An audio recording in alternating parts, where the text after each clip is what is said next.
it's now or never, or we are going to stand up for our rights, or we'll go down the drain. If you can create pain, you create adrenaline, but if you can create anguish for pain, that they will be tortured more, then you get adrenochrome. And that substance is so potent that if you take it, it's like the biggest rush you can imagine. And in Dutch we have the word bloeddorstig. I don't know, bloodthirsty. Bloodthirsty. They really are bloodthirsty because this is their drug. Yeah, but how do they take it? They harvest it, so you actually have. The best is, if I say so many details, people might wonder, how do you know that? Were you involved in such a ceremony? But I can imagine that the best way to do it is to actually bleed the child while it is still alive. So that then you get the most fresh blood that you have. And I see your face changing now because it's so horrid, and it is. And the dynamics of politics and the dynamics of Satanism go hand in hand. Why? Because politics is the trade of secrets. Yes. If you know a secret about your opponent, you control him. Yes. That is why in high politics, there are always prostitutes involved, drugs, and things you cannot do. Jeffrey Epstein, with the mock trial we are seeing now with Ghislaine Maxwell, his job was to create compromising conditions in which politicians and other figures of industry could be filmed. Once you have them on your tab, you control them. Remember that politics is the trade in secrets. If you want to get high up in politics, you have to have done something wrong so that higher forces still can control you. Otherwise, they don't let you. This is called the elite consensus. You are not accepted into the elite consensus if you do not commit the same crimes. And in satanic lore, nobody is individually responsible. That's a very important insight that I only received like a year ago. When we do something wrong, we take personal responsibility. They take responsibility as a group. But again, it's not about the money. It's about your soul. If our quote-unquote evil overlords have their way, through social engineering, we will end up in a world that is depicted in the Matrix. How can we prevent this from happening? I think I will have to quote my good friend, Professor Dr. Matthias de Smet. And he says, speak your truth, even though your voice trembles.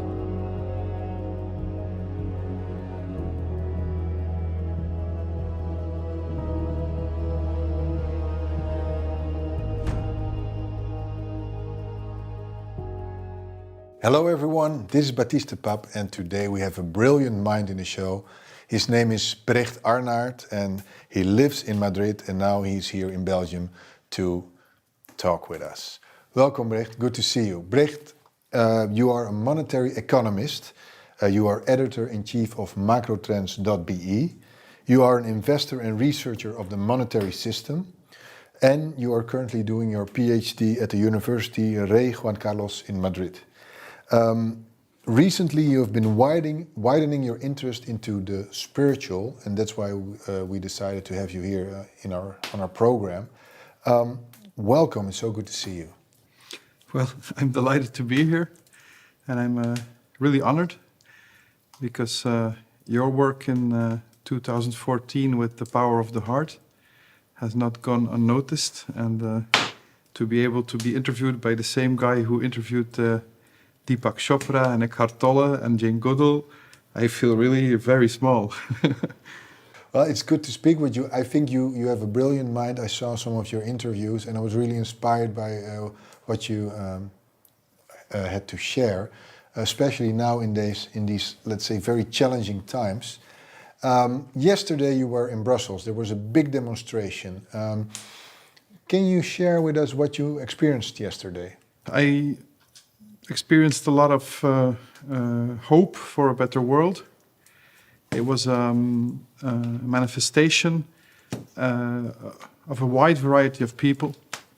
You always have the extreme people, of course, on the left and on the right. but those are fringe movements. This was like a middle class manifestation. I saw a lot of people with children. I saw elderly that came out and really feel that they have to speak up because things are evolving rapidly into a direction that the common man does not want. Yes. Why is it that especially middle-class people were there in Brussels yesterday? Because I think that they, more than any other class, are feeling how they are being hurt by the system. They cannot really pinpoint why, they don't really know why, but they always seem to either be too rich to get help from the state or be too poor to be able to evade taxes like the rich do. Yes. And it's an ever shrinking class of people. And they feel, that it's now or never, or we are going to stand up for our rights, or we'll go down the drain. And what I like to do in interviews is try to explain to them that their feeling is right, that there is a mechanism working to destroy the middle class. I'm not saying that would be intentional, but there are dynamics in the monetary system that yield such a result. Brecht, right now, you can't even go into a bar or a restaurant, you can't even take an airplane without your QR code. Mm-hmm. What is... sometimes it seems like it's not about the jab, the injection, it seems to be about the QR code, right? Of course. Because every time I go into a bar or a restaurant with the QR code, they know what I do, where I am, where I'm going. Even if you go to a toy store now, if you scan your QR code, you get like benefits in the toy store. So I don't think it's so much about the jab or the injection, it's about the QR code and its connection to the social credit score system. Is that also what you think? I'm fully with that analysis. I share it fully. I've said from the beginning of this crisis that it is not about being vaccinated or being unvaccinated. Yeah. That is how elites have ruled for ages. Is it like conquer and divide? Of course, divide and conquer. Then they say, the reason that you still have to have lockdowns and the mask is because some part of the society does not want to follow the policy. So instead of directing your anger towards us, the unvaccinated are not destroying the businesses of people. They could open if they wanted to. And they would open if they would be allowed to. It's the state saying that they cannot open. And instead of directing their anger towards the state, the media propaganda directs their anger towards the unvaccinated part of the population. Yes. But the very funny thing that is happening right now, and I've predicted this, I said it will not end with 2 vaccinations. It will not even end with 3 vaccinations. It will not end with 4 vaccinations. It will never stop. It will never stop. Yeah. And to obtain your green, green ticking box, there's a funny thing I saw the other day. What vaccinated and unvaccinated have in common is that they will never be fully vaccinated. Yes. So you have like this permission to be free as long as you do what the government says. Well, that is how prisons work. Yes. Your freedom comes after being good. Yes. No, our freedom comes first, and then we delegate it to the government if we want to. Yes. Yes, I mean, Big Pharma is making so much money on these vaccinations, and especially when it will never stop. The second thing is, what on earth is in the vaccine? Have you thought about that? Yeah, we'll talk about that, but first of all, the idea that it is about the money that the pharmaceutical companies are making betrays a lack of understanding of the monetary system. Because it's not about money. They print whatever they need. Just imagine having a printer in your garage that can print, 50 euro bills. Yes.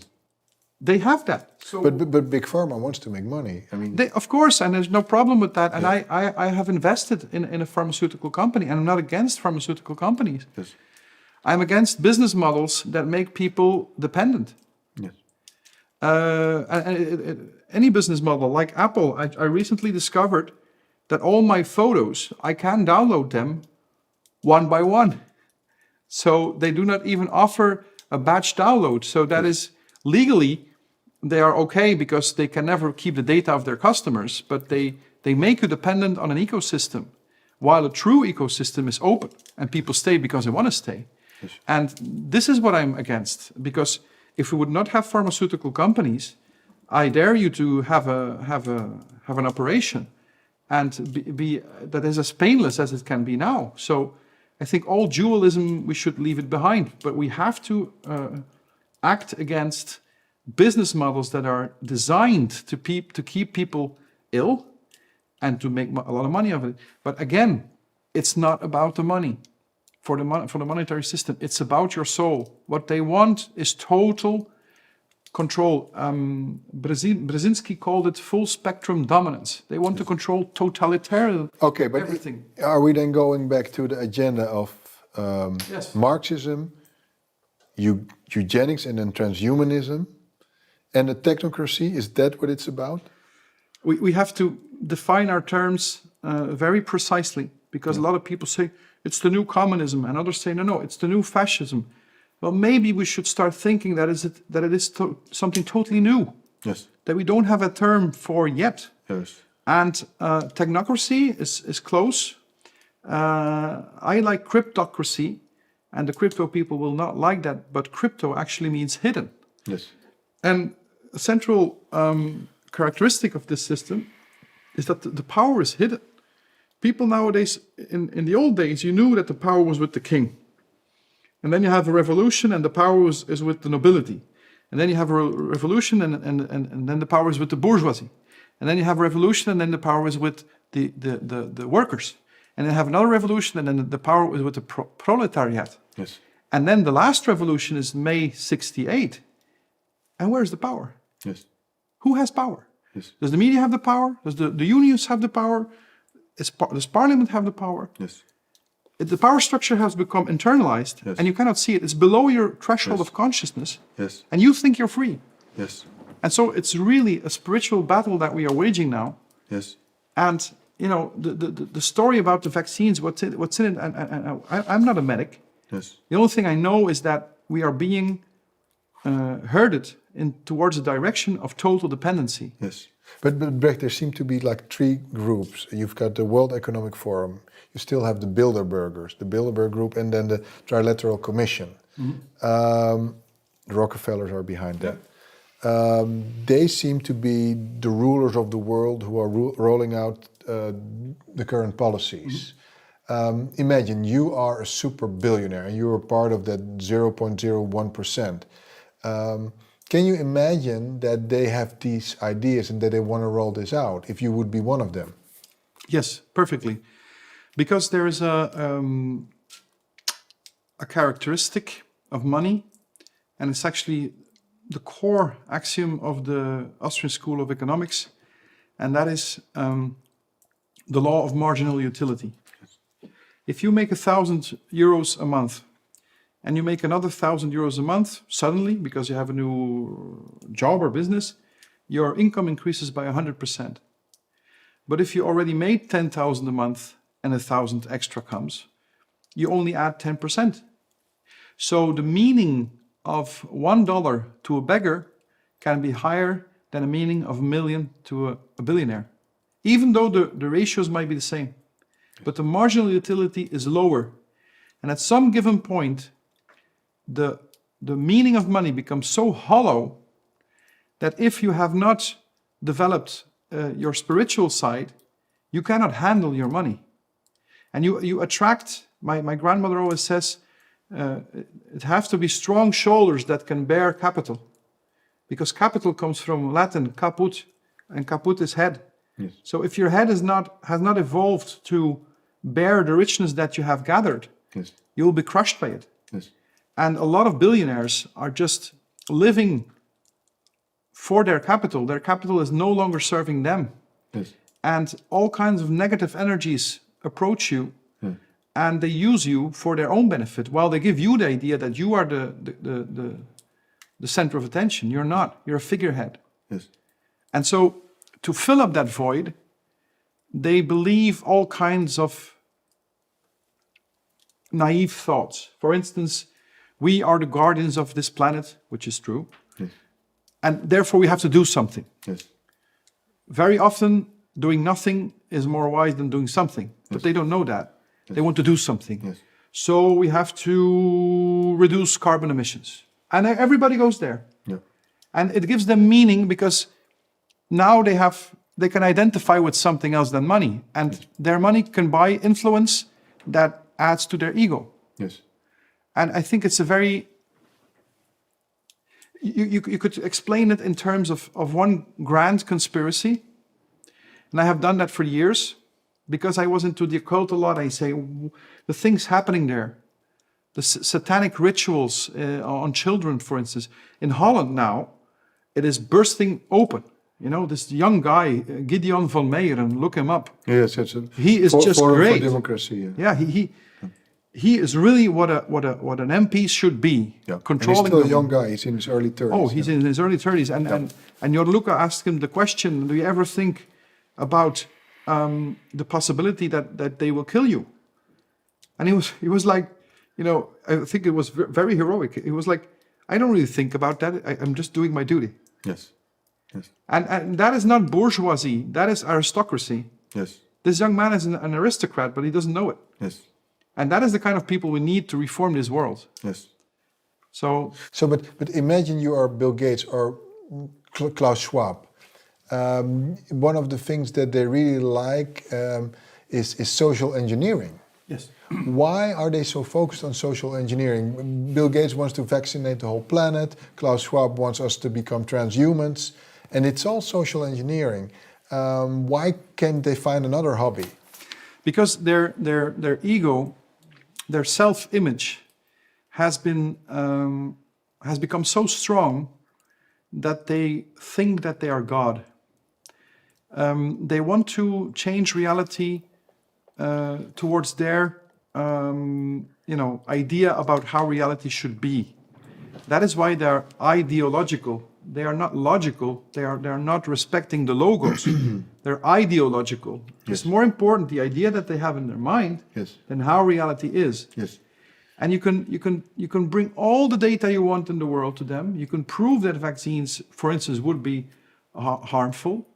They don't care. Yes. It's about maintaining their self-image as a benefactor, for instance. Bill Gates being the benefactor of the world. What a poor man. If you have to convince yourself that you're a benefactor, you're a poor man. Yes.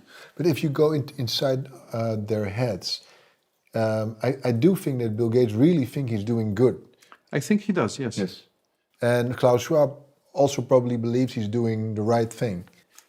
Yes, and you know, this is a very interesting topic because I've been wondering for the last couple of years what the source of evil is. Is it because evil exists in and of itself, or is it because people are unconscious about the fact that they are doing evil? Yes. And I tend to go to the latter, because if you believe that evil exists in and of itself, you're actually doing what the Manichaeans did 2,000 years ago. You have good, bad, and you have good, and you have evil, Yes. and it's an eternal battle that can never end. And that's why people who do evil are actually very nihilist, because they say, you know, because it will never end, I might as well go to the dark side because they have cookies. Yes. You know, because on the short term you will earn a lot, but you have lost your soul. Yes. If they would know the truth, would they still want to lie? And what is the truth? Concerning health, Yes. I discovered a magnificent paradigm. We agreed to talk about it in German this, New Medicine. German New Medicine. I was totally flabbergasted, but when I discovered how simple it can be, and if you really understand that illness, what we erroneously call illness, is actually the second phase in a double-phased, fully automatic, and self-healing, shock-absorbing program. Yeah. If Bill Gates would know that, would he keep it to himself? No. You would be so filled with love about how beautiful nature is that you would say to everybody. Yes.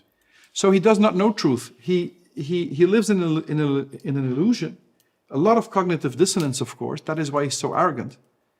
He has to project that into the world. But if he would know the truth as it is, I don't believe he would still be so what we would call evil now. Do you think Bill Gates and maybe also Klaus Schwab, that they are disconnected from their soul? Totally. Disconnected human beings. So I need to ask this question, and this goes one step further. I have interviewed David Icke a few times, 13 years ago, and then recently last year. And he says that you could argue that they have no free will, and that there are other forces, and you mentioned the occult, that have power over them. He calls it reptilian forces. So let's say the royal houses are controlled by reptilian forces, and people in power like Bill Gates and Klaus Schwab are controlled by reptilian forces. So they actually have no free will. Have you ever thought about that, or do you think that's maybe too far out there? No. I saw the interview lately that Jorn Luca did with David Icke, which was censored within 3 hours. Yeah. So must be a good interview. Yeah. You saw the whole interview? I did. Okay. I did. And I always thought that David Icke uses the image of reptilians as a metaphor. Because we have a reptilian brain. We have the limbic system. So when we become afraid, it's like the blood goes away from the prefrontal cortex and it goes back to our reptilian essence, well, our essence is of course divine, but I mean in biological terms that if you believe in evolution theory, which I am pretty confused about right now, because we have large gaps and all, but we won't go into that now. But if you believe that we have evolved from former species, that could be a metaphor for people that live in fear. But now I understand that he thinks that reptilians actually exist, be it in a dimension that is one shift away from ours. Yes. And that some people that have reached a certain level of consciousness can see those reptilians and they morph in and out of that other dimension. Yes. From a quantum physics perspective, I am in no position to say that he is wrong. Yes. But for my level of consciousness, it still is very improbable. Yes. And I have learned over the years to not exclude anything. But I believe in the Minimax strategy. I do not need reptilians to explain what is happening in the world. Yes. I believe that once the ego turns into a pain body, what Eckhart Tolle talks about, Yes. The pain body develops an ego in and of itself. And I actually have a lecture about that where I present my neo-Jungian model of the psyche, like 4 years ago in Antwerp. Here in Antwerp we did it. And it's quite an explanation, but I think that the pain body, as Tolle describes it, is actually part of the healing mechanism of the psyche. If you get a shock, what happens is that the ego turns inside. It turns upside down inside. And this pain, why? Because that permits you to still function while you have had a shock. So it's integrated in your psyche, and it will dissolve later if you take the time to dissolve it, if you talk about it. But if it's not healed, then it grows. And it not just only grows. On top of the pain body, there grows a little ego. And I call this an alter. So an alter ego. So if you look at Bill Gates, for instance, his mother was Mary Maxwell. From every account of that woman, she was a heartless person. And if you look at Bill Gates' father, his mother was not a very warm person, but his father, he actually started Planned Parenthood, which is a euphemism for abortion. We will plan our parenthood. So no mysticism, no mystery. We plan a child when we want it. That is not how it works. A child chooses the parents he wants to be born with. I think even Khalil Gibran talked about that. So what kind of person do you need to be to make a business? Because it is a business. out of killing fetuses in the womb. So the question is, what home has Bill Gates had? Does that justify all his behavior? Of course not, but it makes it understandable how he has evolved to where he has evolved. If you have not received enough love in your youth, you do not build trust in life. You think that life is out to get you. You think that life is a struggle. And you want ever more money to have a buffer for when things go wrong, because deep down you do not feel worthy enough to be helped when things go wrong, while somebody who feels worthy enough needs the amount of money that a regular person needs, and then thinks, if something really goes wrong, I have friends I can count on. I'm not alone. And he does not come across as a person that has a lot of friends. And if you see the medical situation he is in, I do not need a lot of data to see where his conflict is. He has, I think he has an indigestible morsel conflict, which means that some shock, some insult or something he could not process is still hurting him from the inside. And what I'm trying to say is that it's very easy to see him as the most evil man in the world, but we could also see him as a patient, an untreated patient. And if you do not treat him with love, it's too late for that, by the way. It's too late. I'm not naive.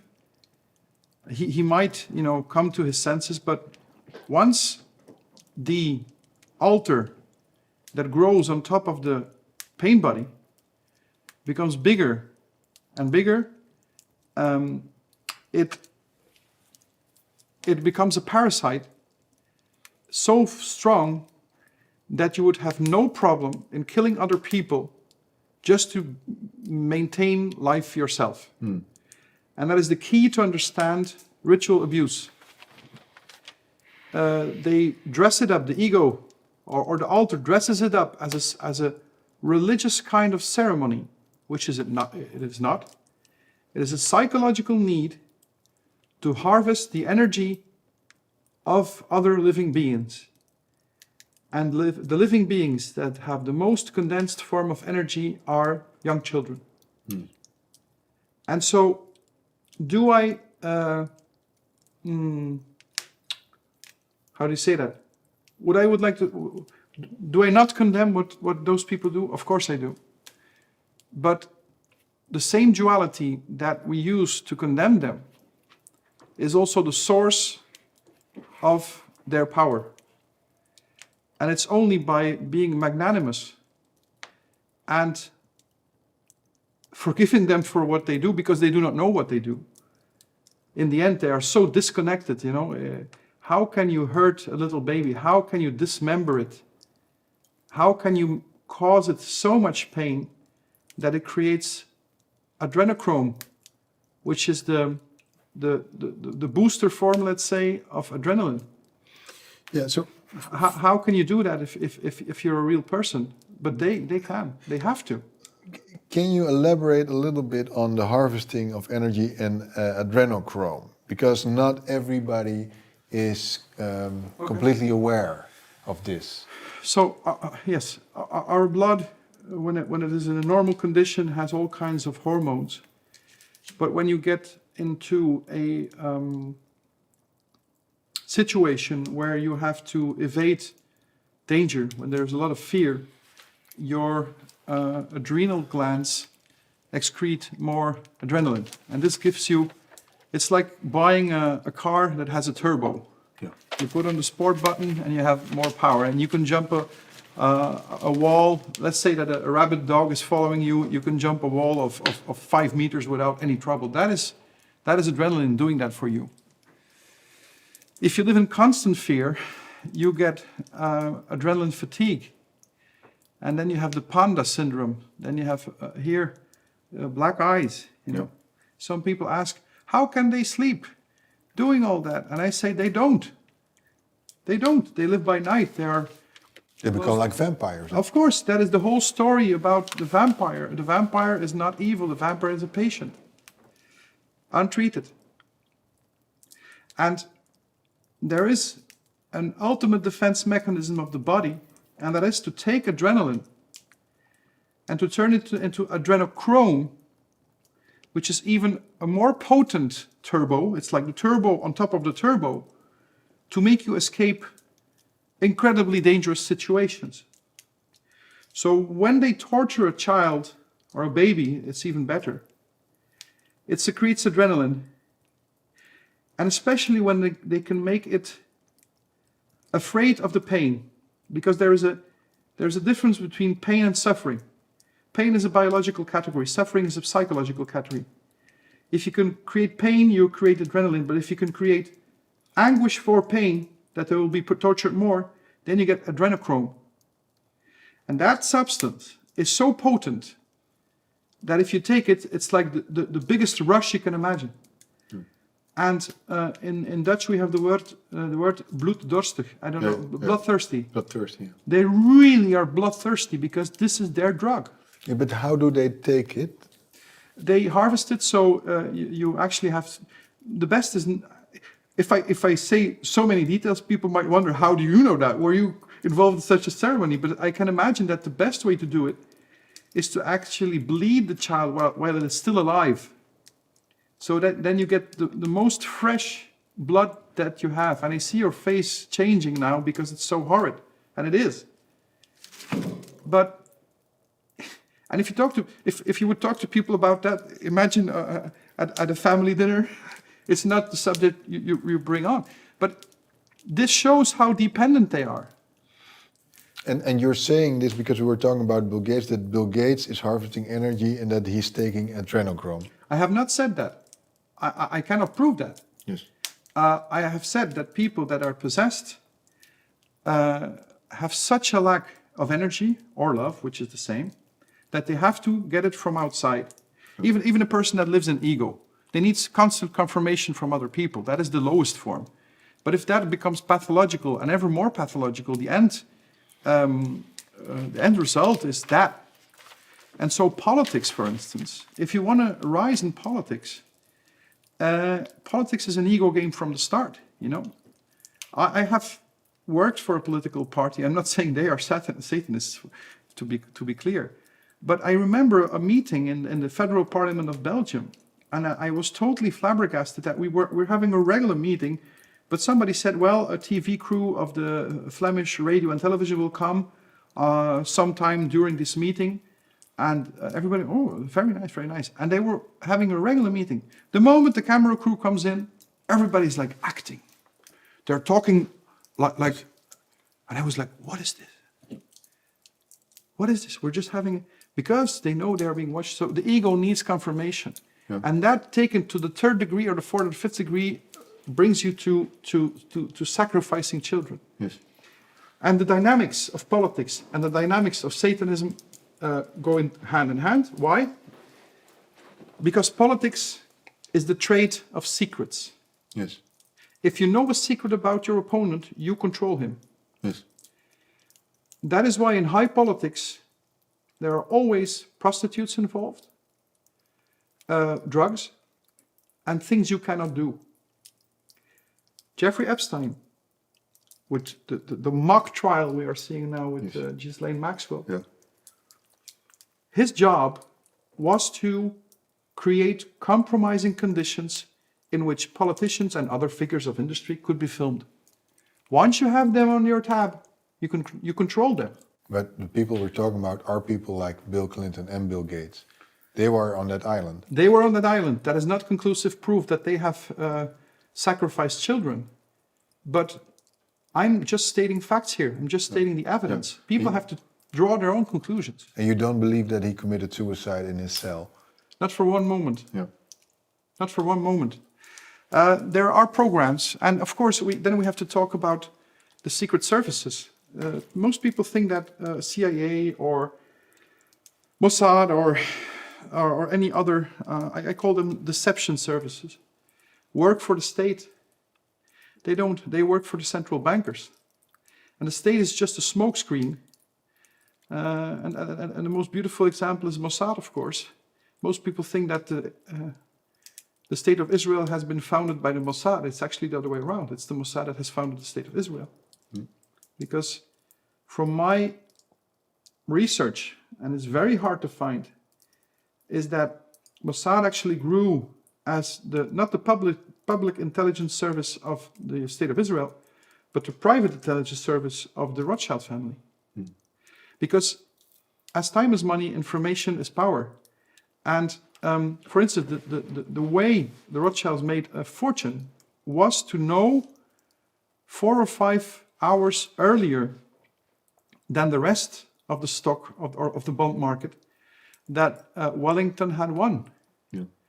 I think I would have to look up the exact timings, but basically Rothschild went to the bond market and he sold, or did he sell? I didn't know but he made it appear that Wellington had lost, which means that the war bonds were worthless, because if you lose the war, you cannot repay the bonds. Yeah.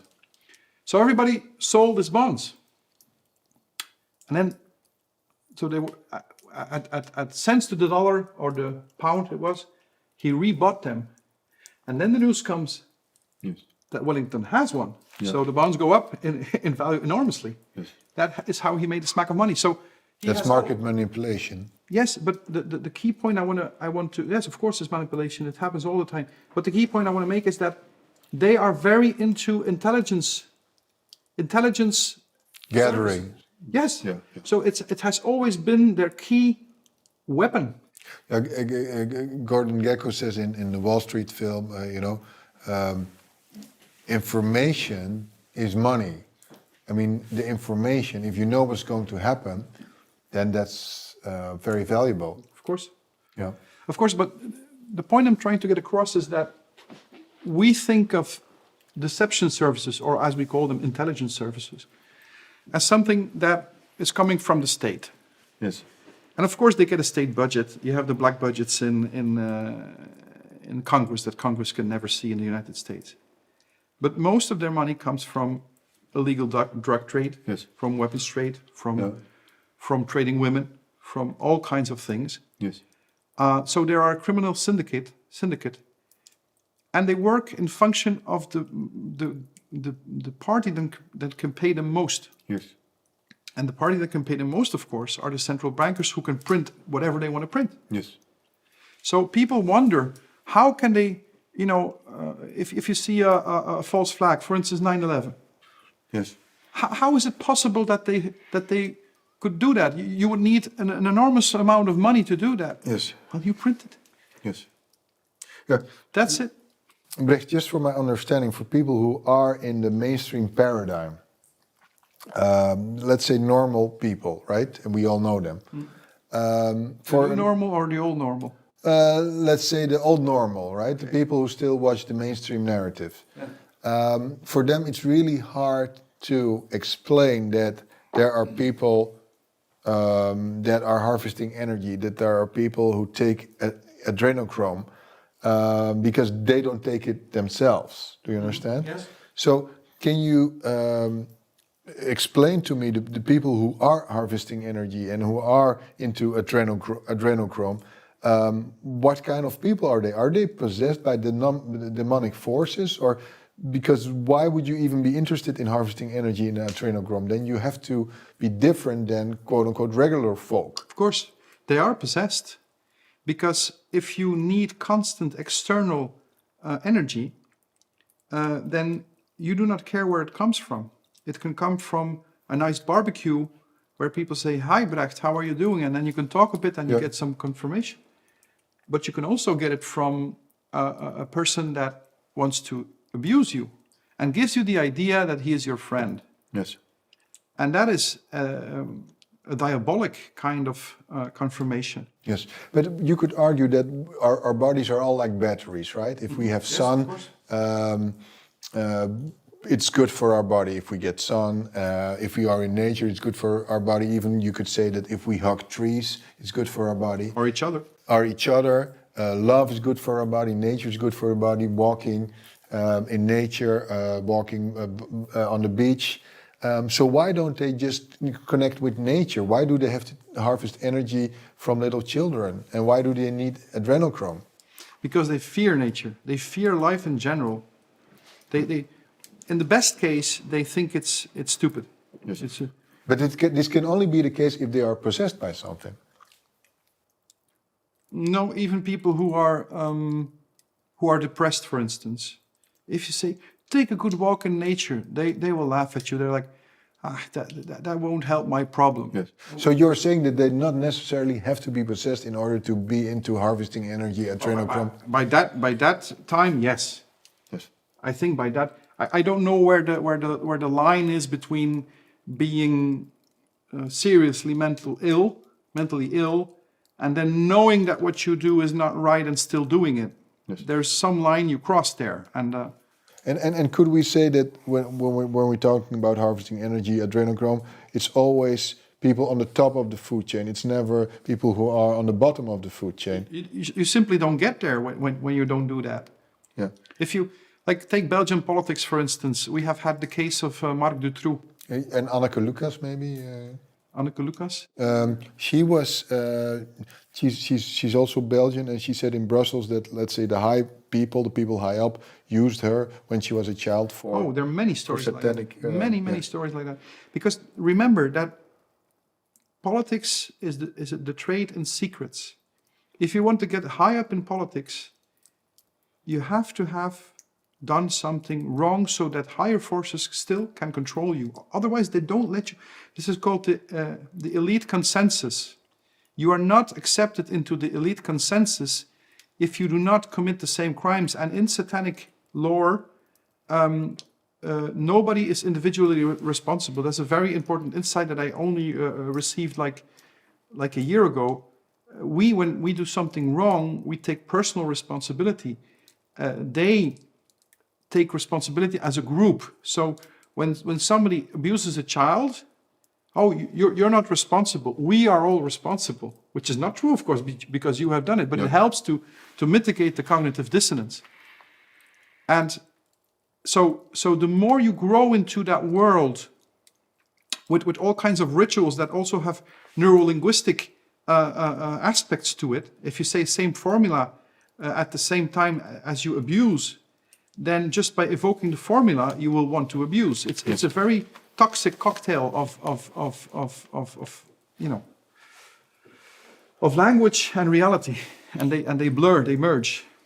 If you look now at, let's say, people like Trudeau in Canada, Macron in France, De Croo in Belgium, Rutte in the Netherlands, they all speak from the same script. Yes. Build Back Better, you name it. BBB 666? Yes, BBB 666.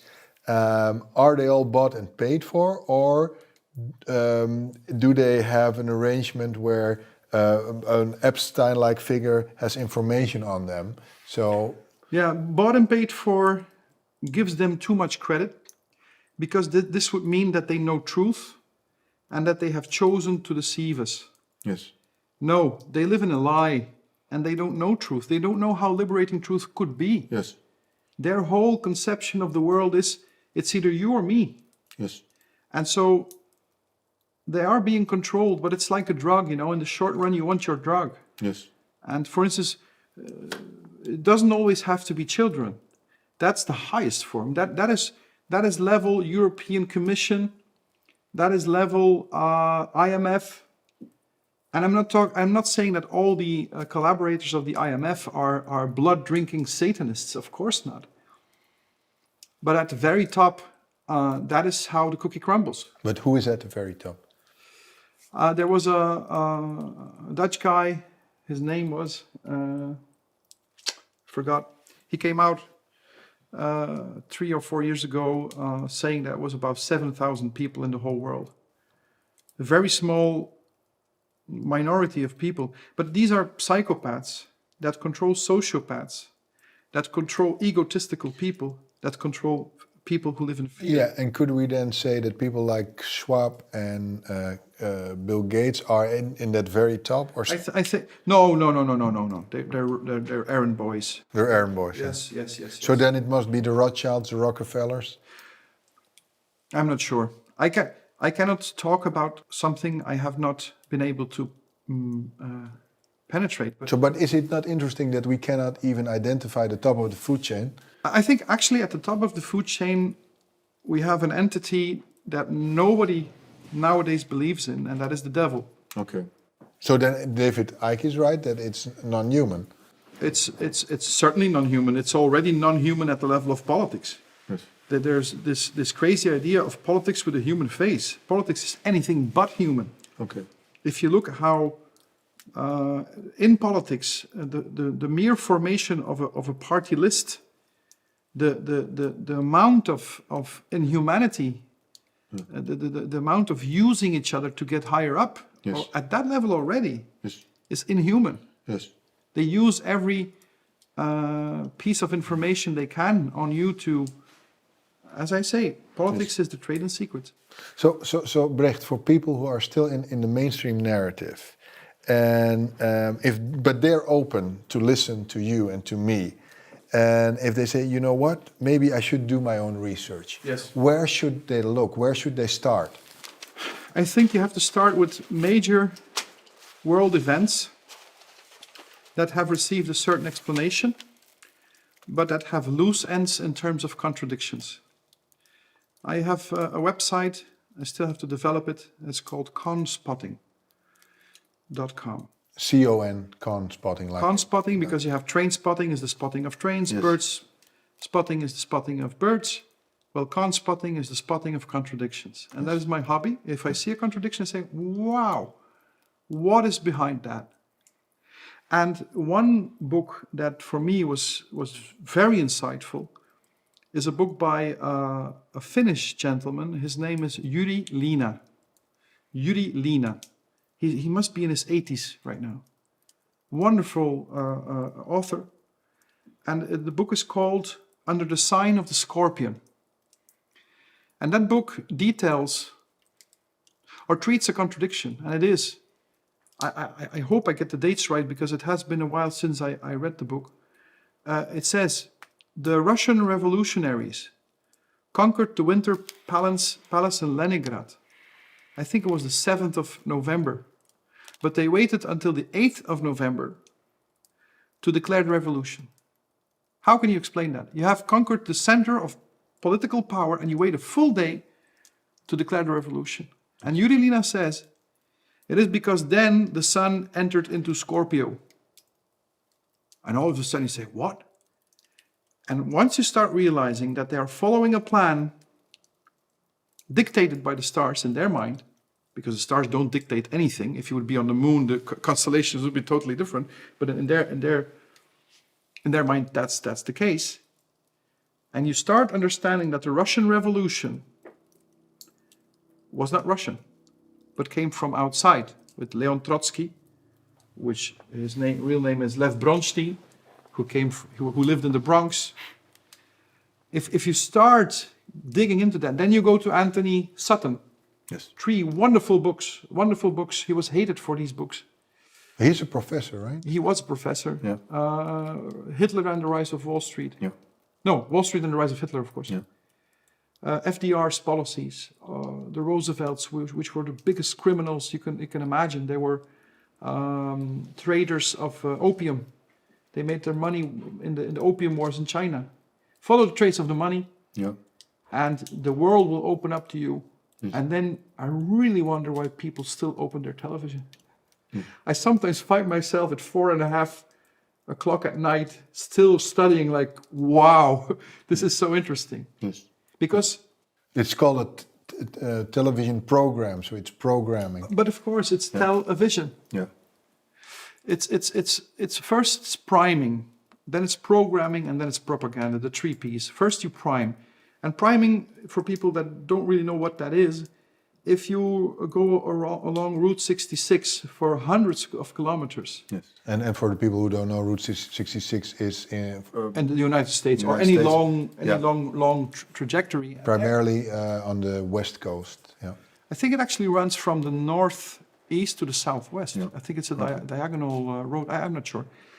But if along that road, at every kilometer, there is a sign saying, we have the best juicy smoothies in the world. And for 100 kilometers, you drive by those signs every kilometer. I can assure you that after 100 kilometers, you will pull over and you will have a smoothie like that. Yes. Why? Because your mind has been primed. Yes. And priming is the art of constructing neurological pathways. Yes. And why do they do that? Because when you have a new experience, especially shocking experience, energy always follows the way of least resistance. Yes. And if you have made a neurological path already, then that is how energy of the shock will follow that path. Yes. And that is programming. And programming happens through administering shocks. Yes. When you administer a shock to a population, let's say the blood, but you have to talk about the energy, the consciousness, temporarily goes from the prefrontal cortex to the limbic system. Yes. We go in survival mode. So there's no guard at that moment. Nobody's guarding your thoughts. Yeah. And exactly at that moment, they put in a new narrative. Yes. And by the time you come to your senses, you have shifted in the narrative. Yes. And of course, normally, you would just shift back to your old narrative, but that is the function of the third P. Yeah. That is why we need constant propaganda. Yes. Because the mind wants to go back to its natural state, Yes. but it has to be kept in a state of fear. And that is why the propaganda, look at it as a road that is being overgrown by weeds. You know, the weeds try to cover the road. Yeah. But to keep the neurological path open, you need propaganda that you can see like a machete. Yes. You know, you need to keep the neurological path open so that the programming doesn't break down. And one of the most beautiful examples of that is Britney Spears. Abused, programmed to serve as an idol, to program others. Same thing with the Beatles. The whole Hollywood industry is nothing else than a programming machine. Yes, but with the Beatles, I mean, Paul McCartney and John Lennon, also George Harrison, they made great music. I mean, they did, and on an artistic level, I do have trouble with that because this might be too far off our discussion, but I sometimes get inspiration. Like the speech I gave in Brussels, I did not write it. Yes. I woke up at 3:45 in the morning, and I had the first sentence in my mind. I started writing, and at about 5:30, my speech was written. But this is a very important detail. It was not perfect. Every artist that is possessed on a certain level testifies, and you can find many examples, saying, I got the idea at once. Paul McCartney has said this many times. It was perfect from the start. Yeah. That is how you know that it comes from diabolic origin, because it is not organic. Okay. True ideas are organic. I had the idea on Tuesday. But even Einstein said, you know, that when he was That's taking one of the a biggest bath, frauds. Einstein is a fraud. Yes, he is. You should. Sorry, I've interrupted you. No, we were talking about the Beatles and that they made so much great music, but you say they're part of a mind programming. Yes, they are, because what you need is collective hysteria to be able to. You can do it with shocks, but a state of hysteria is also a state in which the prefrontal cortex doesn't work anymore. Okay, but then you can say the same thing of Elvis Presley. No, he was real. I mean, That would be say. I mean, if you say, okay, the Beatles. this might be about tastes that I'm trying to justify with my theory. No, this man was a very loving man. Yeah, he was a very spiritual man as well. But John Lennon and George Harrison were also spiritual guys. I mean, we can. My knowledge is not sufficient to judge that, Yes. but I do know that, for instance, the Beatles were highly influenced by Aleister Crowley. Yes. And they have a record, and on Google you won't find it very often. If you use another search engine, because they are part of the system, of course. Yes. Google Chrome. Their first engine was called Adreno. Yes. Yes. I'm not making this up. No, I believe you. Just look it up. Yeah. This is just a gigantic system of deception. Yeah. Actually, David Icke is very close when he says that it is a matrix. I wouldn't go so far as to say that it is a holographic matrix, but it is a matrix of false beliefs. Yes. Just the thing about Einstein. Yes. I'm willing to debate any physicist on relativity theory, and people say, well, Brecht, you're an economist, you have ventured into medical things, now you're going to take on physics. You only need one contradiction to destroy a whole theoretical system. And the central the central imperfection in Einstein's system is that he says that when an object goes faster, it becomes shorter. And he needs that to keep the speed of time constant. If he would not have that hypothesis, his whole system would collapse. And then you ask, have you actually ever observed this? And say, no, it's only with very high speeds. When I say, okay, but this is something you say. Have you been able to prove this? And then they say, well, yes, we have been able to prove this in experiments. And then you look up the experiments, but they are thought experiments. They are not empirical data. And the man that has written the best book about that is Christopher John Bjerknes. It's called The Manufacture and Sale of Saint Einstein. And Einstein used occult symbology, like putting out his tongue, like that. This comes from Indian lore.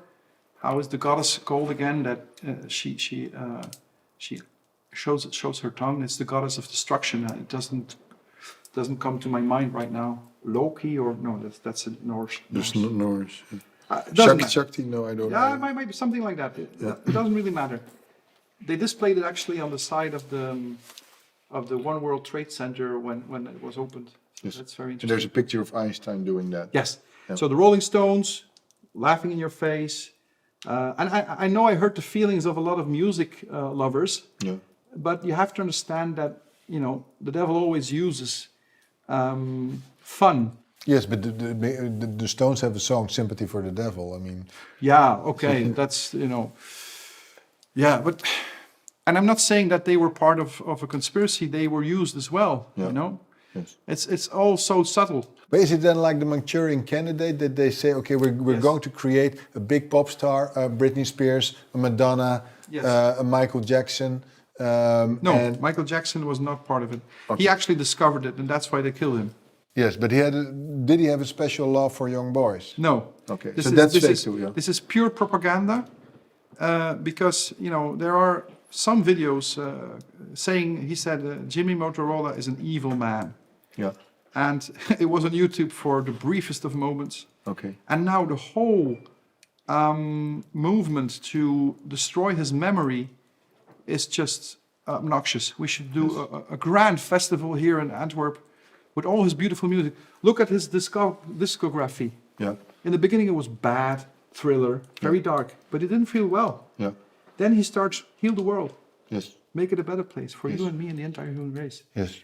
But Thriller and Bad were his biggest hits. I know, because the negativity attracts. Positive. It's a wonder that by being positive, he has been able to inspire so many people. Yeah. Because negativity, the gangster rap, with all the hookers and the money, it's like, wow, it's materialism. And he is able to make a song where you see an elephant dying, and then in the middle of the song, because of his spiritual power, he reverses time, and the elephant rises again. Yes. I was moved. Yes. So let's go back. You just mentioned Aleister Crowley.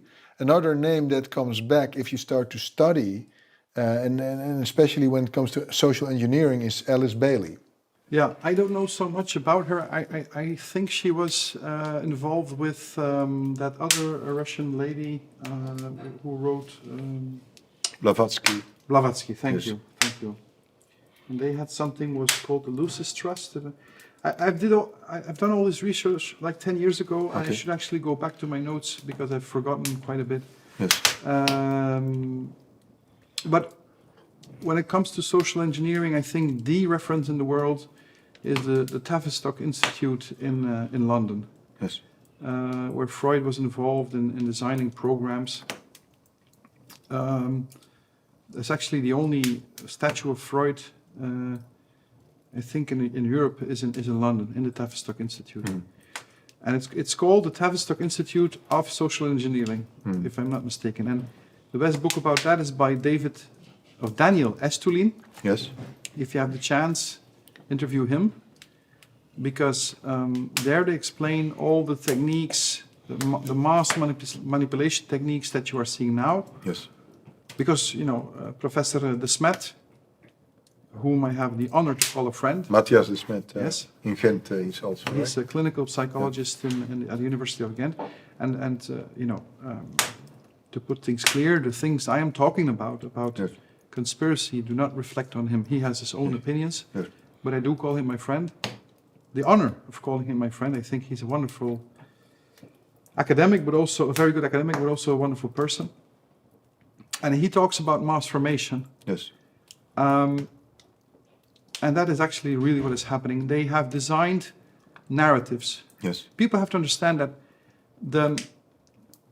the Delta variant, the Omicron variant, all these steps in the process of programming the population are designed. They are written out beforehand. Yes. So it's a script that we are following. But are they trying to condition us like the yes. dogs of Pavlov? Okay, now you have no liberty, now you have a little bit of liberty. Okay, now go back in your cage. Yes, like when you look at a boa constrictor's policy with victims, let's say. They strangle the victim until it nearly dies. And then they loosen. Yeah. Why? Because then the adrenaline starts running. Yeah. And then they smother it. And it's much more energetic to eat a rat yes. that has more adrenaline. Yes. And if possible, adrenochrome. Yes. But adrenochrome, from my research, and I researched this because I wanted to know what makes adrenaline turn into adrenochrome, and it's not extra pain. It's the fear of pain. Yes. So in animals, there is less adrenochrome than in humans because the component that can make them fear pain is less. Yes. We can literally kill a person by scaring them. Yes. So the fear is more powerful than what's really happening. Yes. Yes. The perception of what is happening can be skewed in such a way that something, like, just take this virus. 99.8% of people lives. If you would have allowed hydroxychloroquine and ivermectin, I'm sure pretty much everybody would have survived. Yes. And the people that die are the people that we could consider a bit disrespectfully as dry wood. Yes, but we need to take the jabs and we need to stay home in lockdown to save Granny. Yes, that is part. This is, for instance, a part of the narrative. They know this narrative will not last and that they will have to change the narrative, but in the meantime, they have been able to implement something, which is the QR code. Yes. And now the narrative will change. Now they will talk about the carbon credits that we need to add. Yes. And where will we add them? Let's add them to the QR code because we have the QR code already. Yes. And then our bank files. That's it. And then the judicial system. And then before you know it. Yes, everything will be. That's it. Yeah. So these narratives are designed. And they're like key performance indicators, Yes. You can actually measure. Facebook did or I should say Meta. That's how totalitarian they are. And what does meta mean? Right? Meta means above and beyond, but they are... But also death. What means death? I didn't know that. Yes. Meta means death? Yes. In what language? I think in Greek. We should look that up. I don't know if someone could look that up. Let's do it later. yeah. It's not Yeah. of the essence, but they did research together with the Department of Defense, if I'm not mistaken, Yeah. about emotional waves. For instance, you saw a little movie, a little video of two Arabs that were pushing a donkey into a ravine just for fun. Yeah. These were stupid people. It has nothing to do with the fact that they are Arabs. Yes. But they were testing, how many times is this shared? How intense are the reactions of people? They do a word count, seeing which words are used. Yes. They can measure. They have key performance indicators to know how the masses are reacting. Yes. And for instance, the speeches of most politicians is just an algorithm that has checked what is going around on social media. They know that what the themes are, Yes. and then some program prints out a prefab speech. Yes. Then a couple of spin doctors adapt it, and that's what's coming on television. So they're perfectly in sync, and people think the social media are free. Yes. No, they are the source of intelligence for the system. Yes. And we have to be aware of that. Yes. Brecht, for the social engineering, they use the pandemic, they use the virus. Climate change is one. You mentioned the carbon credits. I spoke with Dr. Stephen Greer. I don't know if you have seen his films, but he's predicting, and he knows this from the assistant of Werner von Braun, and Werner von Braun has spoken about this before he passed, that they intend to create a fake alien invasion in order as a last resort if the pandemic/virus and the climate hoax don't work.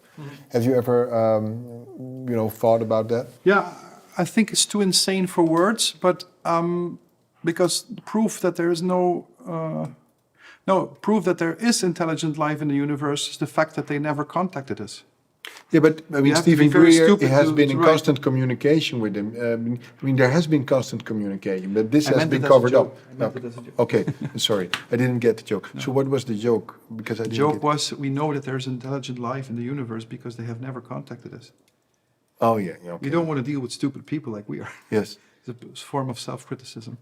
I'm not too well versed in that debate. Okay. I don't know that much. But you would not be amazed if that would happen, like because they have. I'm not amazed about anything anymore. Yeah, because they can fake that if they want. And now the Pentagon is, I mean, it has been in the news, I think last year, that yes, they confirmed that there has been contact.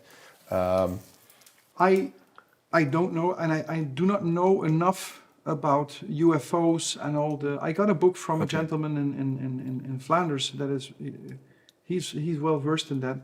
It's not called UFOs anymore. There's another abbreviation now. Yes. But it's a theme I have not explored enough. Okay. And I don't. I wish to stay in the subjects I do know. Okay. The only reason why I'm mentioning it because this can be used as a tool for social engineering. So if the Bill Gateses and the Klaus Schwabs of this world have their way, what would be their end game? The total domination of every individual and reduction into a spiritual slave of the system. Yes. And what would that look like? Like a zombie world, in which individuality is totally erased. Ayn Rand actually wrote a book about that, and I think it's one of her best. And I don't remember the title now. But it's in a world where. What is the title? How strange that I can't remember right now. It's a world where everybody speaks in terms of we. Yes. I doesn't exist anymore. Yes. Everybody talks. But then we become like ants, with the queen and the ants. Basically, yeah. And in that book, somebody goes on a hiking trip, if I remember correctly, and finds a library. Yes. And educates himself, and then they see a word, Yes. the most beautiful word in the English language, according to Ayn Rand, and that is ego. Yes. That is trying to be you. Yes. That what they want is massification. They want to extinguish all individuality and replace our tastes with a watered down, inflated Yes. image of culture, a Yes. facsimile of culture, which is not culture at all. And do you also think that us being, quote unquote, more transgender is part of that agenda? Because you see that happening. David Icke talks about it more and more. Yes. There's more transgender people in the mainstream. Yes, gender dysphoria, it's called, I think, used to be a mental illness. And now in some countries, it's a reason to get subsidies. Okay. And I do respect people who feel that they are a woman in a man's body or the other way around. But it doesn't stop there. It is actually a revolt against the logos. Yes. What they want is chaos, and chaos is another word for emptiness. They are pure nihilists. They want to erase all distinction. And the program of transhumanism, that's actually a slightly different angle, but the program of transgenderism has to do with controlling fertility. Yes. What they want is people to be dependent even for their procreation. They are dreaming of being able to clone everybody, because then you can put them in the energy pods, which we call the television set. Yes. Like in the Matrix. Yes, because we could say that their end game would be a society like China, but if you go a step further, we would be in a society like indeed the Matrix, where everybody is just in a cocoon. Yes. They suck our, they take our energy, and we are completely in a metaverse. That is the end goal, and people do not believe it. But I've said it on many occasions in other interviews or conferences I organize, that every age needs a metaphor. So the metaphor of the time before Christ was best expressed by the story of Gilgamesh, the epos, where he dives into the sea to go and find the pearl, which means you dive in the sea of unconsciousness to find the gold that is hidden within you. Then the metaphor of the Christian era was that of a dying hero. And I believe that the metaphor of the New Age is the Matrix. There is no story, to my mind, more powerful than the story that has been evoked in those three movies. Yes. Because you can see those movies on a very low level, like an action movie, yes, shooting and fighting, and people will like it. People who are politically interested will see, yeah, it's a movie against the system. People who like psychology on a level beyond that, they will say, well, it's a movie about the fallibility of perception. And on the highest level, on a metaphysical level, Neo is the new man. Yes. So I think it is a work of art. Yes. It's highly underestimated. It has contributed a lot to my awareness. Yes. And the Matrix 4 is, we'll not even talk about it. Yes. But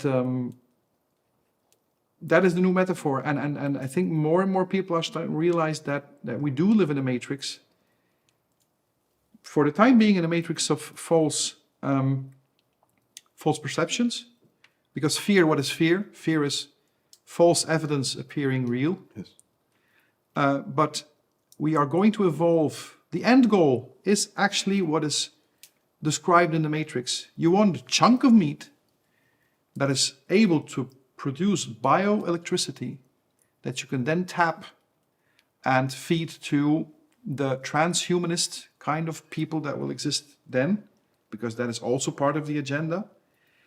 And you can only do that if you fully control them by implanting the ideas, not through external means like the media, but to actually jack it in with it like a...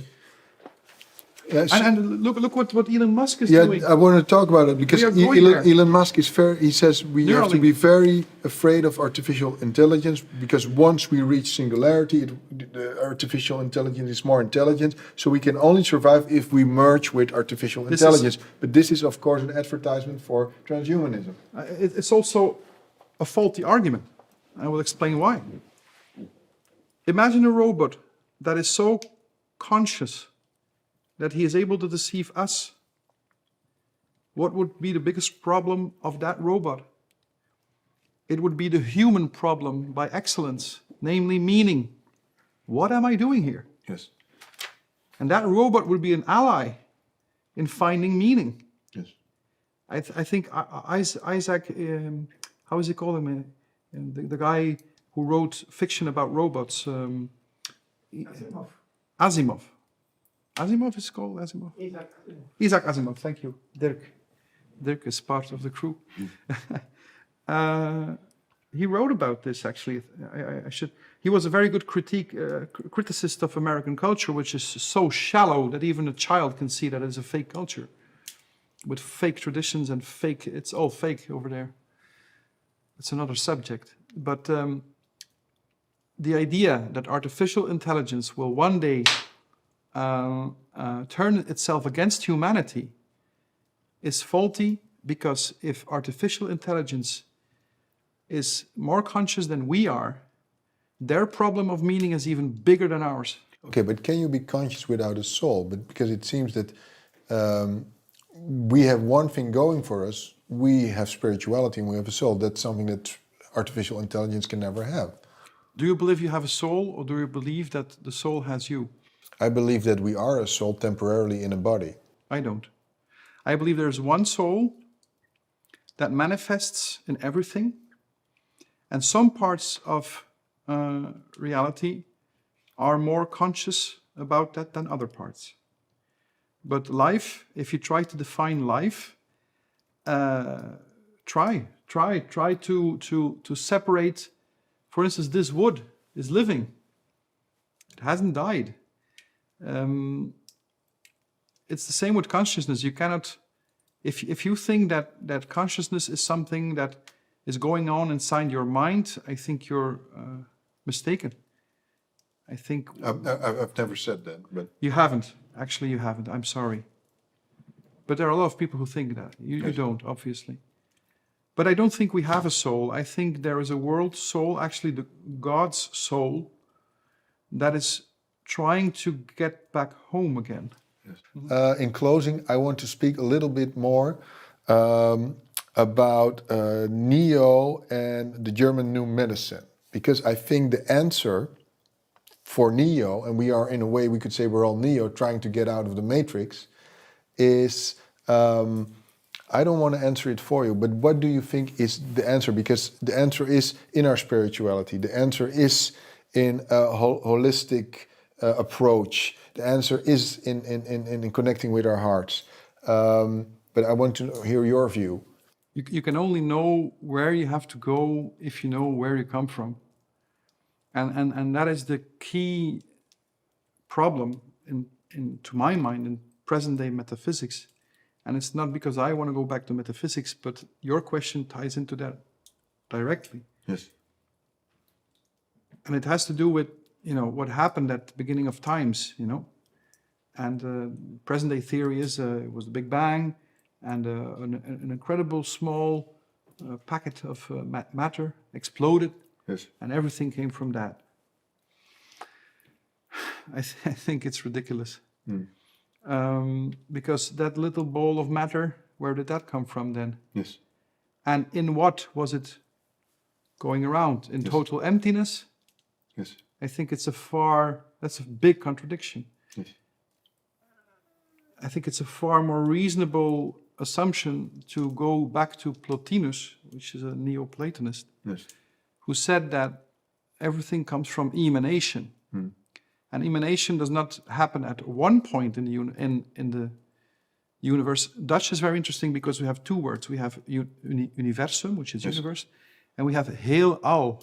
Yes. If you would have to translate it to English, that would be the whole all. Yes. Yes. Yes. And there's something about Dutch. It's such a beautiful language. So what happened?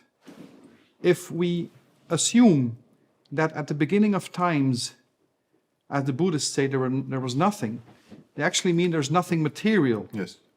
There is something, namely everything, namely infinity. Yes. And we can all observe that infinity no longer exists. Yes. Because there are objects. Yes. That is a basic observation. Yes. So, something must have happened that made infinity fall apart. Yes. And my hypothesis, I equate God with infinity. Yes. A lot of people think that God is a man with a beard in the sky. I know you don't think that, and people who have risen to some consciousness don't think that. Yeah. But a lot of people do still. So why I'm speaking about this, because we can only understand why we get nudges if we understand where we have been nudged towards. And we have been not just nudged, but punished towards a certain road by an energy. No, it's not an energy, it's a power, which we have called historically the Father. Mm. Why? Because in all myths and everywhere in the world, there is primordial chaos. And that is when God, or infinity, not exploded, because this is a materialist concept, but emanated. Yes. And it did not emanate in one particular point, he emanated everywhere. And that's the basis of quantum physics, that Yes. there are an infinite number of realities. Yes. And they are not parallel, because parallels never meet. They all cross in the now, and that is what Eckhart Tolle has taught us. That, Yes. If we walk to the fridge, we are not walking through time. We are walking through an infinite number of realities, and we don't see that because it's not discontinuous. If it would be discontinuous, it would be like a bad television of us going to the fridge. But as it is continuous, we don't know we are going through space. Yes. We are going through time. No, through space. We are going through time. Why am I saying all this? Because the Father has been that power that has tried to create order. And if you want to create order in a chaotic system, you need to use violence. One of the most moral people of his age was Genghis Khan. Why? He was cruel, but he was cruel with a purpose to end the chaos of the tribes. He had very simple rules. Yes. A child that is shorter than a wheelbarrow, you cannot kill. Yes. Because if we start killing the children, we're dead in one generation. Yes. Second rule, I don't remember. Third rule was, you never, ever betray your Lord. Because if everybody is going to betray his Lord, it's going to be chaos. Yes.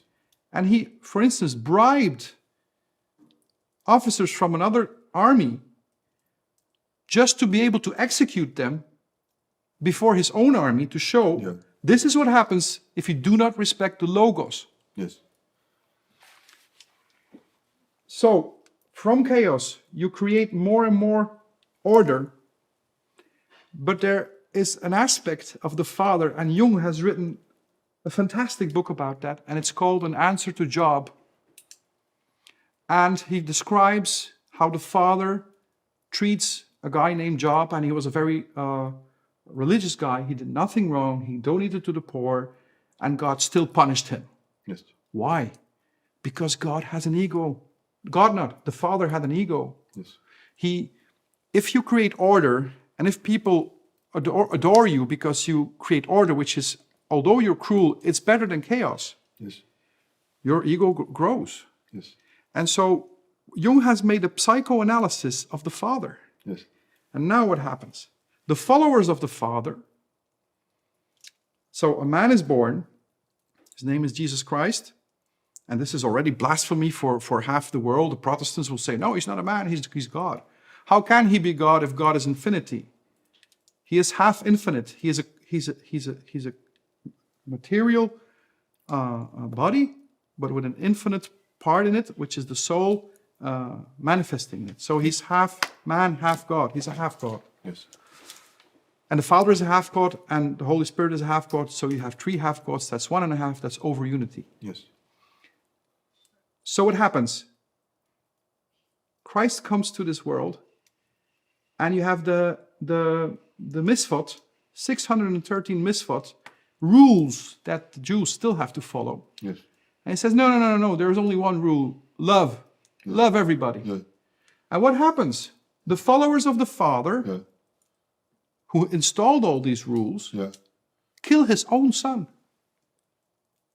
So imagine the psychology of the Father in total ego, being happy that his followers follow whatever he says they have to do. Yes. And by following the rules, they kill his own son. His son. What does that psychologically to a father? Yeah. It's his own fault in the end. And that is why when you see, Joachim of Fiore has written about it in the Middle Ages, he was excommunicated. But that is why when you watch the New Testament, Christ the Old Testament is all about the Father and punishment. The New Testament is about inspiration. Christ says, when I'm gone, I will send the Holy Spirit. Yes. So the motherly force, which the Gnostics call Sophia, comes into play. And now synchronicity. What is synchronicity? That is the quotient quotient between causality and teleology. Not theology, it's teleology. Teleology is the study of of effects that are actually a cause. If I am thirsty and I imagine a pint of lager, then the imagination of that pint of lager causes, so the effect causes my action. So it comes from the future. So if you are nudged in your life, it's the Holy Spirit. Why is it holy? Because it is going back to the whole. A holy man is an individual, and in French, individu. He's not divided between his ego and his self. It is aligned. And so the Holy Spirit, in other traditions they call this the Akasha Chronicles, it doesn't matter, is the collection of all human experiences ever in some kind of super brain. So when I was a child, my grandfather died, and they said he gave the Spirit. And I, as a child, I asked the stupid question, to whom? And the answer is, of course, to the Holy Spirit, because she collects all the experiences that God needs to be able to reassemble himself. Yep. And at the end of times, what will be the end of times? Studying economics, I have seen that economics is the study of the growth of complexity. If you find bricks and wood and mortar, you can make a home. Yes. The home is more complex. I really want to finish this because it's an important point. Sure. The home is more complex at a higher level of complexity than the things that you found. And Luigi Fantapié, totally unknown because overshadowed by this fraud we call Einstein, had a concept for that. If a home is not maintained, it crumbles. That is called entropy. And the pessimism in physics is enormous. It's all entropic. No, there's another force, namely the life force, which is syntropic. And life is nothing else than those forms of being that can postpone their decay. That is life. And so the ultimate life form is that which can postpone the decay eternally. And so the more we evolve as a human species, we are the bacteria of God, you can say, towards that end goal, the more abstract reality will become. And that is what we are facing right now. Our realities are becoming more and more and more abstract. The end point of that is a situation of fine matter that will one day evanesce into infinity. So we have emanation, and this new concept, I have not found it anywhere, so I made a neologism, evanation. Maybe it will pick on, I don't know. But that is how God is cyclical, because the moment that God is reunited with himself, it just starts again. Because the moment that everything is united, there is no more consciousness, because there is this whole New Age idea that everything is consciousness. I do not share that. Yes. Why? Because to be conscious is always to be conscious of something. So there's always a divide between that, the thing knowing, and the thing known. Yes. In a situation of total infinity, there is no border between anything. Yes. And that is why God is unconscious at that very moment, and that is why he makes the error, you could say it in human terms, of falling apart. And so cyclically, there's a pulsating energy in the universe. Yes. And the more you align with the goal that God is trying to achieve, God cannot speak. He can only be silent, and he speaks in the silences. So if you listen to the silence, you will know what to do. And that is why synchronicity, I feel, the last 2 or 3 years, what is happening to me, it's incredible. And I've talked to you when we were having lunch. Yes. On things that happened. So this is my view, the metaphysical view I wanted to share. Yeah, thank you. Okay, Brecht, last question. In conclusion, if our quote-unquote evil overlords have their way, through social engineering, we will end up in a world that is depicted in the Matrix. How can we prevent this from happening? I think I will have to quote my good friend, Professor Dr. Matthias de Smet. And he says, speak your truth, even though your voice trembles. And I think it's very important to break the mass hypnosis that we are in, to have a dissonant, literally dissonant voice. Because it's the voice that is maintaining the propaganda. And if you can make a dissonant note, the cognitive dissonance of people resonates with that, and they will start investigating. And it's not very hard. It's hard to speak truth when everybody thinks differently, but now we have passed a certain threshold. The ardent minority of people that have refused to go with the narrative is gaining momentum, not because of them, but because of the marginal utility of the lie. Every time you have to maintain the lie, you have to put more energy into it. And the propaganda wanes. If propaganda would be effective, you would only have to do it once. But the same message, if I say stop, you will stop. Yes. It has to be repetitive. It has to be repetitive. And because it's repetitive, it has a marginal utility. And this is an insight from Austrian economics. So I know that we are going to win. We already have won. Okay. We already have won. Brecht, thank you so much for this conversation. It was a joy to learn from you. It was a joy to compare notes with you. And I hope you will, stay with us, speak out, and be everywhere where you can speak and where you can show yourself. Thank you so much. I have to thank you. Thank you.